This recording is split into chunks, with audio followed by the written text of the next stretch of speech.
This is Mark Bell from supertraining.tv, Super Training Gym, the strongest gym in the West. Got a question about powerlifting gear from a guy named Calvin Smith.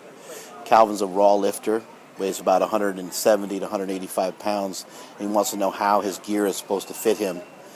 He's completely unfamiliar with powerlifting gear, and he's just trying to utilize some powerlifting gear to overload in his training, which I recommend all raw lifters do.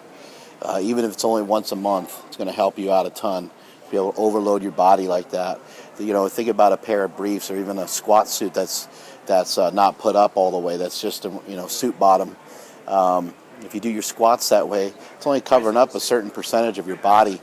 It's giving your hips support, but the rest of your body still got to work. Your back, everything else still has to really work hard to make those squats. So, raw lifters out there looking to getting some powerlifting gear. Calvin goes on to say that he has a pair of jacked briefs from a company called Metal. I would not suggest that be your first route.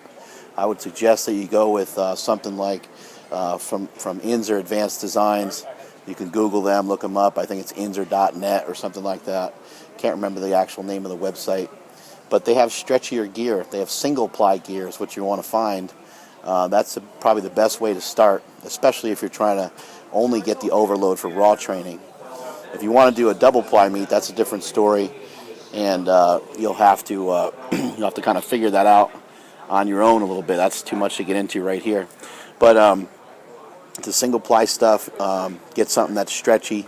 Inzer Advanced Designs sells a squat suit called Max Squat Suit, or Max. They have a Max deadlift suit, and they got a mat. Now I can't think of the name of it. Anyway, go on their site. You're going to see it. They have a squat suit on there. Buy the cheapest one. That's going to be the stretchiest one. That's going to be the one that has the most give to it, and that's what you want. You also mentioned that you had a lot of trouble with the sizing of it. So in terms of having trouble with the sizing of it, be careful that you're not getting something that's too tight. Start with it too loose, and you can always get it taken in by a seamstress. Here we got a cameo from Jim McDonald. See, I'm at the airport. I told you guys. Not paying attention. You want to get something that's too big at first rather than too small. If it's a little bit too big, you can either send it back and have it taken in by the company, or you can go to a local seamstress and have them sew it up. An upholstery shop is a good place to go to.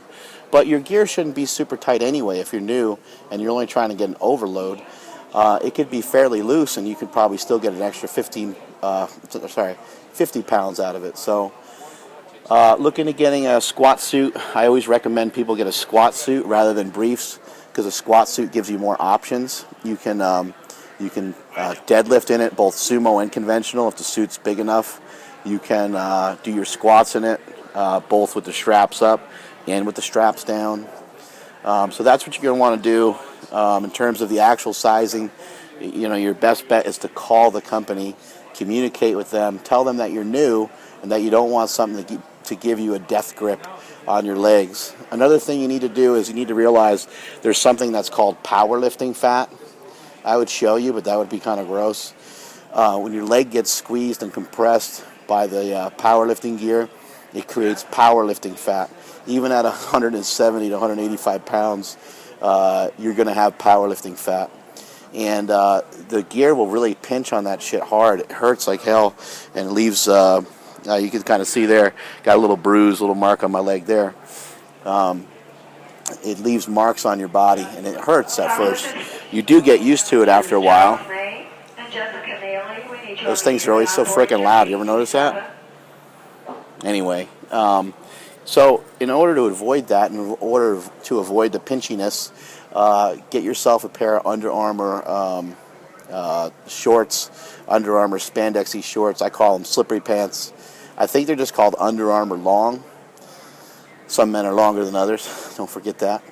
But Under Armour sells some compression shorts that I wear underneath my squat suits and briefs and stuff. I do not wear it in a competition because I want it to grab the skin and I want it to hurt because I'm a sick son of a bitch. But you want to have that extra compression in the contest, so you just kind of go through with it. But in training, wear the slippery pants underneath your briefs or squat suit. and it'll be much easier to get on. It won't take you 4 hours to get it on. Hopefully that answers your question, Calvin Smith, and that's it from supertraining.tv. Later.